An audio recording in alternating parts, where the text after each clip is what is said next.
आता सुखासाठी बायको केली तिथं मिळतच नाही म्हणा. आता का तुमचं का बरं आहे? खायचं बरं आहे महाराज. आता बनकर फाटा सोडला का अख्ख्या रस्त्याला 35चे 35 नवरदेव रस्त्याच्या कडेला पाहत येतोय 3 दिवस. तो भंडारा पाळ तर उभा राहतो बा, आपल्या चांगलं पडतो काय. बरं जाऊ दे, आता विषय निघालाय तर उत्तरार्धामध्ये महिला मंडळ. तुम्हाला एक प्रश्न विचारतो. सध्या शेतकऱ्याच्या मुलांना मुली मिळत. आज जर तुम्ही बोललात तर लक्षात ठेवा 100% पप्या पिवळा होईल. पण आज जर तुम्ही गप्प राहिलात पुढचे 5 वर्ष पप्या जिजुरीची पायरी चढणार. त्यामुळं बोलावंच, फक्त खरं बोला. पुरुष मंडळी सगळे शांत, फक्त महिला मंडळ. सध्या शेतकऱ्याच्या मुलांना मुली मिळत. मागच्या 2 महिन्याचे 1500 आले नाहीत का? पुढच्या महिन्यात येतील, काळजी करू. फक्त बोलत चला. खऱ्या अर्थानं शेतकऱ्याच्या मुलांना मुली मिळत असं नाही. घरात असताना यांच्याबरोबर भांडताना तुमचा जेवढा मोठा आवाज असतो ना तेवढ्या मोठ्यानं सांगा, शेतकऱ्याच्या मुलांना मुली मिळत. आपला पप्या यंदाही पिवळा होईल असं वाटत नाही. यंदा तरी आपल्या पप्याला गुड्डी मिळेल असं वाटत नाही.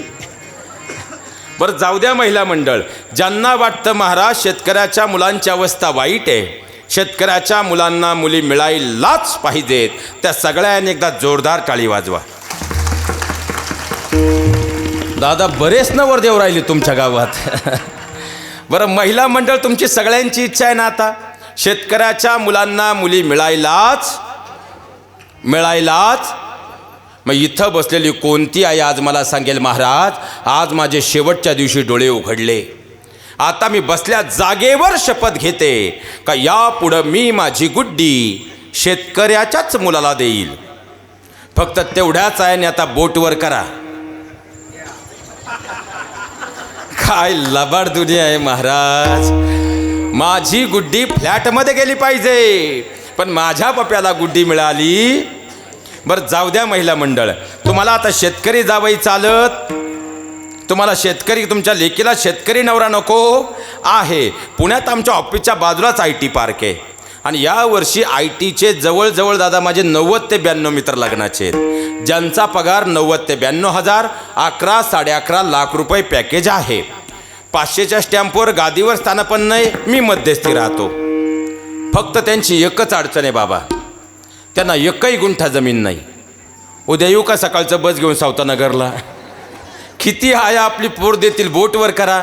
मुला लाख रुपये पगार आहे पण एकही गुंठा जमीन नाही. मुलगी द्याल? मग तुम्हाला जमीन कायला हवी आहे?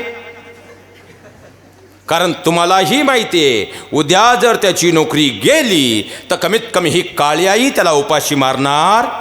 मग माझ्या बहिणींनो एकच विचार करा, जर ही काळी आई त्याला उपाशी मारणार नाही तर काळ्या आईची सेवा करणारं माझं शेतकऱ्याचं पोरग तुमच्या लेकीला उपाशी ठेवेल का? आणि आज 70% कुटुंबांची माती तुमच्यामुळं होतीये हे मात्र वास्तव मानतो. कारण आता मुलीपेक्षाही आईची अपेक्षा जास्त आहे.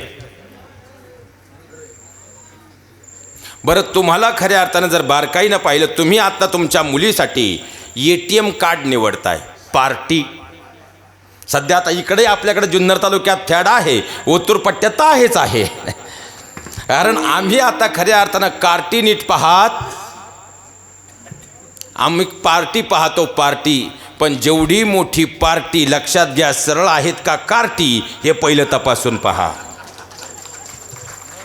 कारण खऱ्या अर्थानं जर पाहिला गेलं आता, आणि इथं बसलेल्या ज्यांनी पार्टी पाहून आपल्या मुली दिल्यात ना, आज तुमची मुलगी बंगल्यात आहे, सोन्याच्या ताटात जेवतीये, पण तिला कधीही भेटायला जा तिच्या डोळ्यात मात्र पाणी आहे. आणि इथं बसलेल्या ज्यांनी आपल्या मुलीचं लग्न करताना मुलाच्या वडिलांचे 10 एकरचे बांध न पाहता मुलाचं स्वतःचं कर्तृत्व पाहून आपल्या मुली दिल्यात ना, भले आज तुमची मुलगी झोपडीत आहे, पण कधीही भेटायला जा, त्या चेहऱ्यावर मात्र आनंद आहे. हे सगळ्यात मोठं वास्तव आहे. भले आमचं पोरगं वडापावची गाडी चालवणारा असू द्या, चहाची टपरी चालवणारा असू द्या, स्वतःच्या कर्तृत्वानं जगणारा असेल, ते एक दिवस अंबानी झाल्याशिवाय राहणार नाही. आणि भले अंबानीचं पोरगं असू द्या, पण व्यस्ती निघाल तर एक दिवस रोडवर आल्याशिवाय राहणार नाही. हे सगळंच मोठं वास्तव आहे. आता काही म्हणतील, आणि तुम्ही जर तुमच्या मुलीचं लग्न करताना मुलगा फक्त तुम्ही पार्टी म्हणून पाहत असाल, ATM कार्ड म्हणून पाहत असाल, तर उद्या तुमच्या मुलीला कितीही सासरवाद झाला, तुम्हाला बोलण्याचा कुठलाही अधिकार नाही. कारण तुम्ही तुमच्या मुलीसाठी मुलगा नाही, पैशानं भरलेलं लोडेड असणारं ATM कार्ड निवडलं होतं. हे जीवनात कधी विसरू नका. आणि हात जोडून तुम्हाला विनंती करतो, खऱ्या अर्थानं तुम्ही जेव्हा तुमच्या सासरी आलात तेव्हा तुमचं सासरही शून्यच होतं ना, पण तुम्ही काबाड कष्ट करून जर तुमचं सासर घडवलं, तर मग खऱ्या अर्थानं तुमच्या लेकीसाठी तुम्ही सगळ्याच गोष्टी फुकट का पाहताय? अहो, ब्रह्मांड निर्माण करणारा ईश्वर आला, या मृत्यूलोकात काही फुकट मिळालं नाही. ब्रह्मांडामध्ये खऱ्या अर्थानं धर्माचं पालन करणाऱ्या संतांना मृत्यूलोकात फुकट काही मिळालं नाही. मग जे अवताराला आले, वाक्य पुन्हा ऐका, जे अवताराला आले त्यांना इथं फुकट मिळत नाही, मग अवतावाल्याला फुकट मिळेल का? एवढ्याच प्रश्नाचं उत्तर जरी शोधलं, हा विषय सुखी झाल्याशिवाय राहणार नाही. आणि हात जोडून माझ्या इथं बसलेल्या सगळ्या बहिणींनो, तुम्हालाही भावाच्या नात्यानं विनंती करतो आणि पालकांनाही विनंती आहे. खऱ्या अर्थानं तुम्ही म्हणाल की महाराज, पैशाशिवाय या जगात काहीच चालत नाही, म्हणून आम्ही मुलगा करोडपतीच पाहतो. अगदी खरं आहे, तुम्ही मुलगा नक्की करोडपती. भक्ती विना देव दिसत नाही, भक्ती विना देव दिसत नाही, पैशा विन संसार चालत नाही, पैशा विन संसार चालत नाही. हे करू का ते करू, हे करू का ते करू, साधा मी काय करू, साधा मी काय करू, साधा मी काय करू.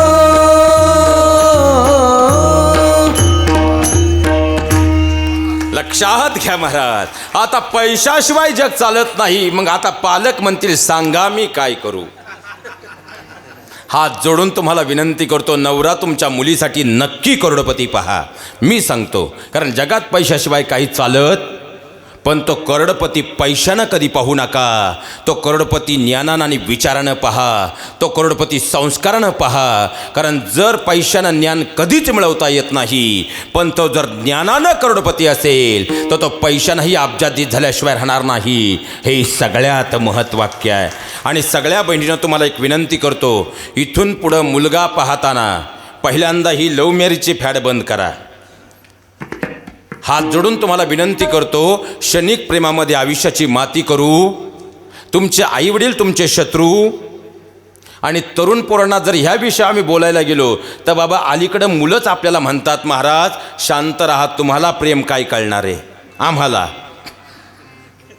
अरे प्रेम प्रेम प्रेम म्हणतोस तू, अरे प्रेम प्रेम प्रेम म्हणतोस तू, आणि खऱ्या प्रेमाचा अर्थ मात्र विसरून जातोस तू. अरे प्रेम प्रेम प्रेम म्हणतोस तू, आणि खऱ्या प्रेमाचा अर्थ मात्र विसरून जातोस तू. प्रेम म्हणजे कुणाला मिळवणं नसतं रे. राधाकृष्णांनी सांगितलंय, प्रेम म्हणजे मुक्त असताना उधळणं नसतं रे. तुला वाटत असेल तिला पळून नेऊन तू तुझं स्वप्न पूर्ण केलंस.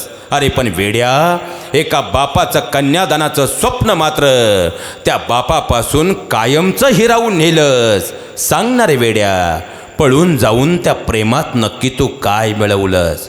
तू म्हणत असेल तिला पळून नेऊन तू तुझं स्वप्न पूर्ण केलंस, पण एका बापाचं मात्र आयुष्यभराचं स्वप्न ज्या कवचकुंडलात गुरफटलं होतं, त्या लेकीला त्या बापापासून दूर करून क्षणभर विचार करून पहा, त्या प्रेमात नक्की तू काय मिळवलं? तू म्हणत असशील तिला पळून नेऊन कालांतरानं तुझ्या घरच्यांना समजावून सांगून तुझं घर तू परत मिळवलं, पण एका लेकीचं आयुष्यभराचं माहेर मात्र त्या लेकीपासून कायमचं दूर केलंस. सांगणारे वेड्या, पळून जाऊन त्या प्रेमात नक्की तू काय मिळवलं? तू म्हणत असशील तिला पळून नेऊन कालांतरानं तुझ्या भावाला तुझी मर्दानगी तू दाखवली असशील. अरे पण काही चूक नसणाऱ्या तिच्या भावाला मात्र आयुष्यभर गावातल्या चौकात मान खाली घालायला लावलीस. सांगणार वेड्या, पळून जाऊन त्या प्रेमात नक्की तू काय मिळवलं?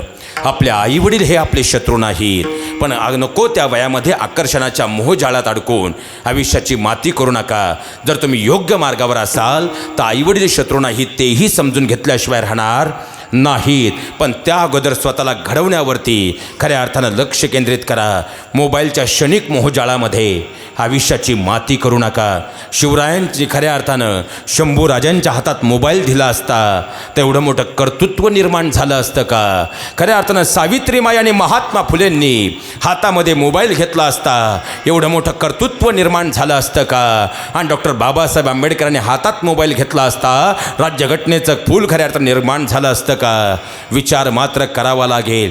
आणि आज माझ्याकडे वेळ कमी जाताना फक्त एकच विनंती करतो, या मोबाईल नावाच्या अट्टहासामुळं मात्र आज कुटुंब उद्ध्वस्त होत आहेत.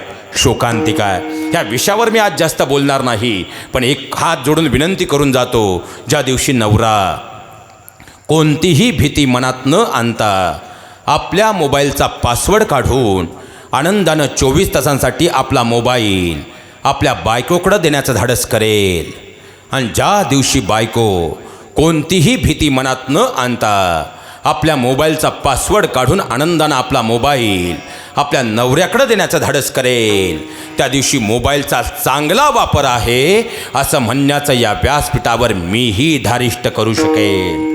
कारण आज 50% कुटुंबात नवऱ्याच्या मोबाईलचा पासवर्ड बायकोला आणि बायकोच्या मोबाईलचा पासवर्ड नवऱ्याला माहीत नसेल तर कोणत्या पोकळ संस्कारांच्या गप्पा आम्ही मारतो याचाही विचार मात्र करायला हवा.